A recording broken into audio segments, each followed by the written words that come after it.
지난 2월 27일 대한축구협회는 황선홍 U23 감독을 임시감독으로 임명하였습니다. 한국 축구팬들 사이에서는 이번 임명을 두고 의견이 다소 갈리는 반응이었는데요. 먼저 긍정적인 의견으로는 현재 대표팀 선수들 중 일부 선수들은 이미 황선홍 감독이 지도해본 경험이 있어 적응이 빠르다는 반응들이 있었고, 부정적인 의견으로는 3월과 4월에는 국가대표 경기뿐만 아니라 올림픽 대표팀 경기도 함께 있는데 다가오는 파리올림픽 준비를 잘할 수 있겠느냐는 우려 섞인 반응 역시 다수였습니다. 어찌되었든 황선홍 감독은 당장 클린스만이 싸놓은 똥을 빠르게 치워야 할 텐데요. 아시안컵 대회 중 벌어진 선수단 불화 해소와 동시에 태국과의 중요한 월드컵 예선 경기 2경기를 치러야 합니다. 현재 월드컵 2차 조별 예선의 경우 대한민국은 중국, 싱가포르 그리고 태국과 한 조에 있는데요. 대한민국은 중국과 싱가포르를 이겨 조 1위에 올라와 있습니다. 안정적으로 조별 예선을 통과하기 위해서는 다가오는 태국과의 2연전이 굉장히 중요한데요. 이 태국과의 2연전을 황선홍 감독이 직접 지휘하게 되었습니다. 태국 역시 한국과의 2연전에서 반드시 승리하겠다는 의지가 강합니다. 한국을 제외한 중국, 싱가포르, 태국 중에서는 객관적으로 태국의 전력이 제일 좋다는 평가가 많은데요.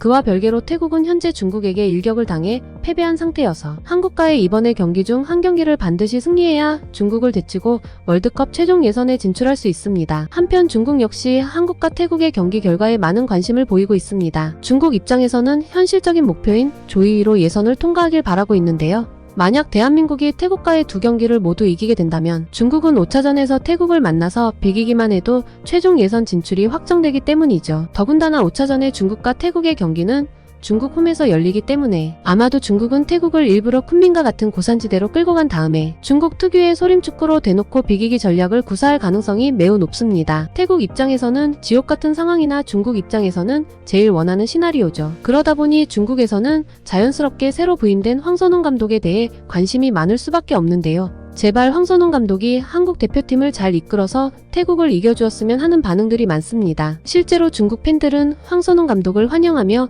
다음과 같은 반응을 보여주었는데요.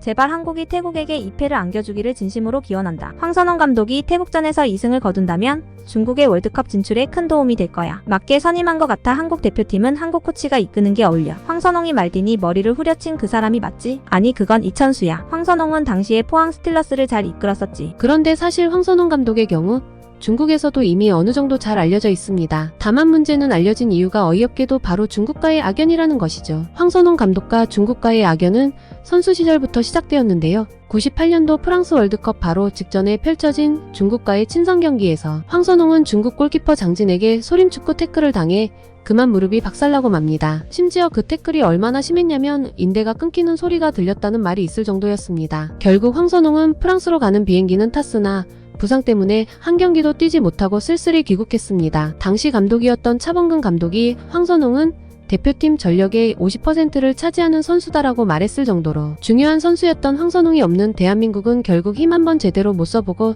쓸쓸히 탈락하였습니다. 황선홍의 부상 사건은 지금도 축구협회가 미친 짓을 많이 하고 있지만 그때도 축구협회가 얼마나 개념 없는 집단이었는지 알 수 있는 사건이기도 했는데요. 당시 프랑스로 떠나기 전날에 중국과의 야간 경기로 친선전을 잡았는데 대체 무슨 생각으로 약체 중국과 왜 친선전을 잡았는지는 지금도 이해가 되지 않네요. 그러다 보니 일부 중국 팬들은 당시에 황선홍에게 부상을 입힌 골키퍼 장진에게 빨리 찾아가서 당장 사과라도 하라는 웃지 못할 반응들을 보여주었는데요. 98년도에 황선홍이 장진에게 부상을 당해서 월드컵에 출전을 못했었잖아. 이번에 장진한테 황선홍 찾아가서 악수라도 하게 해라. 황선홍의 마음을 움직일 수 있는 건 장진뿐이야. 그러나 황선홍과 중국과의 악연은 이걸로 끝이 아니었습니다. 이후 포항 스틸러스에서 감독 생활을 하며 좋은 성과를 거두었던 황선홍 감독은 FC 서울로 이적한 뒤 성적 부진으로 퇴진하고 이후 중국의 연변 푸더 감독으로 선임이 되었습니다. 황선홍 감독 입장에서는 FC 서울에서 부진했던 것을 만회하기 위해 연변 푸더 감독을 맡아서 좋은 성적으로 팀을 이끌고자 했는데요. 향후 지도자 인생의 향방이 걸린 상황에서 갑자기 대형 사건이 터집니다. 그 사건은 다름 아닌 선임이 된 팀인 연변 푸더 구단이 갑자기 파산 위기를 맞이하게 된 것이었는데요. 알고 보니 연변 푸더는 파산 위기로 세금까지 체납하고 있던 상태였습니다. 당시 황선홍 감독은 팀을 데리고 태국에서 전지훈련을 하고 있었는데요. 뭐 한번 해보기도 전에 팀을 나갈 수 있다는 보도를 전달받고 얼마 뒤 연변 푸더가 진짜로 해체를 선언하면서 팀을 한번 제대로 지휘해보지도 못하고 백수가 되었죠. 당시에 황당했던 사건을 중국 팬들도 기억하고 황선홍 감독에게 미안한 반응을 보여주었는데요. 2018년 말에 황선홍은 연변푸더 감독이 되었지만 연변푸더는 2달 뒤 세금 체납으로 팀이 해체됐고 황선홍은 정식 경기에 한 경기도 나오지 못한 채 싸임했었지. 이전에 연변푸더의 감독이 되었는데 감독되자마자 연변팀이 부도가 났었지. 하필 중국과의 악연이 있는 황선홍 감독이 중국의 월드컵 진출에 중요한 역할을 맡게 되었는데요.